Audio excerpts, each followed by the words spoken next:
அனைவருக்கும் வணக்கம். நான் உங்கள் நண்பன் சதீஷ் பேசுகிறேன். இன்றைக்கி என்ன டாபிக் பேச வரேன்னு பார்த்தீங்கன்னா, சூடு பிடிச்சி வேகமாக ஓடிக்கிட்டு இருக்குது தமிழ்நாடு எலெக்ஷனில். இன்னும் ஒரு 8 நாள் தான் இருக்குது. ஸோ நம்மளுடைய நண்பர்கள் சகோதரர்கள்லாம் தமிழ்நாட்டில் இருக்காங்க. ஏடா சதீஷே மலேசியாவில் இருந்துக்கிட்டு தமிழ்நாட்டு எலெக்ஷன் பற்றி பேசுகிறேன்னு கேட்குறீங்கன்னா, அது நம்ம நாடு தான். அந்த நாட்டு மக்களுக்கு ஒரு சின்ன அட்வைஸாக இருக்கும்னு சொல்லிட்டு அந்த வீடியோ செய்கிறேன். ஓகே, 50 வருஷம் ஆட்சி.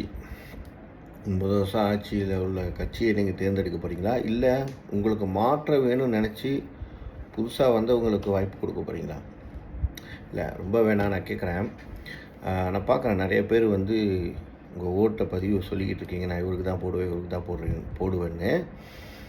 அதில் பார்க்குறேன் ரொம்ப ஸ்ட்ராங்காக ரொம்ப நாள் இவங்க தான் இருக்கிறாங்க, இவங்களுக்கே போடுவோன்னு சொல்லி.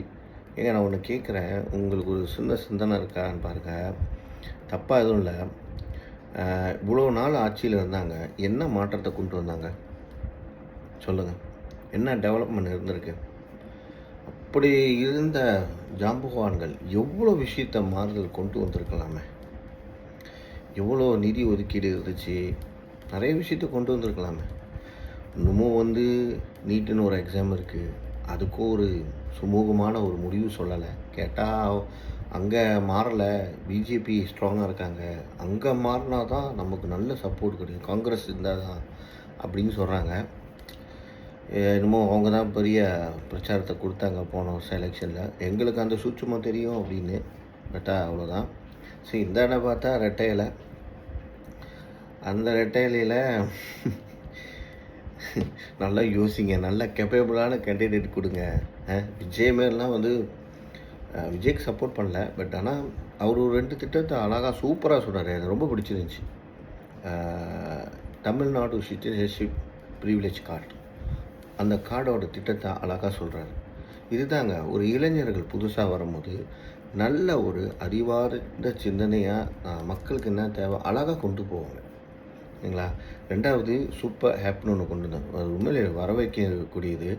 அந்த ஆப்பில் பார்த்தீங்கன்னா உங்கள் ஆதார் கார்டு டீட்டெயில் எல்லாம் என்னென்ன இருக்குது, உங்களுக்கு என்னென்ன கிடைக்கும், என்னென்ன உதவி கிடைக்கும், நீங்கள் என்னென்னலாம் அப்ளை பண்ணலாம், அது எதுவும் டிலே ஆகிடுச்சுன்னா நீங்கள் இமீடியட்டாக ஆக்ஷன் எடுக்கலாம். ஆக்சுவலி அது ரொம்ப வர வைக்கக்கூடியது. இந்த மாதிரி திட்டத்தை இந்த சூரிய கட்சியாக இருக்கட்டும், ரெட்டை இலையாக இருக்கட்டும், யாராவது பேசுனாங்களா சொல்லுங்கள்? தொலைநோக்காக சிந்திக்கணுங்க. நம்ம பிள்ளைங்களுக்கு என்ன எதிர்காலம் இருக்குது, அதை அடிப்படையில் இருக்க யாராவது இதை சொல்கிறாங்களா? எனக்கு உண்மையிலே இந்த 2 விஷயம் ரொம்ப பிடிச்சி விஜய்கிட்ட வந்தது. ஸோ நல்லா யோசிச்சு, நல்லா ஆழமாக சிந்திச்சு, இருக்கிறது ஒரு ஓட்டு உங்கள்கிட்ட. இளைஞர்கள் தயவு செய்து, நிறைய பேர் பதிவு பண்ணிப்பீங்கன்னு நினைக்கிறேன், உங்கள் ஓட்டு தான், ஃப்ரெஷ்ஷாக வர்ற ஓட்டு தான் ரொம்ப ரொம்ப முக்கியம். இந்த பழசெல்லாம் விட்டுங்க, பரவாயில்ல, அவங்களாம் மாற்ற முடியாது, என்னத்தை பண்ணாலும் விட்டுருங்க. உங்கள் கையில் இருக்குது அந்த ஓட்டு. அந்த ஓட்டை சரியான முறையில் பயன்படுத்தி புதுசாக ஆட்சி கொண்டு வாங்க. ஓகே, நன்றி, வணக்கம்.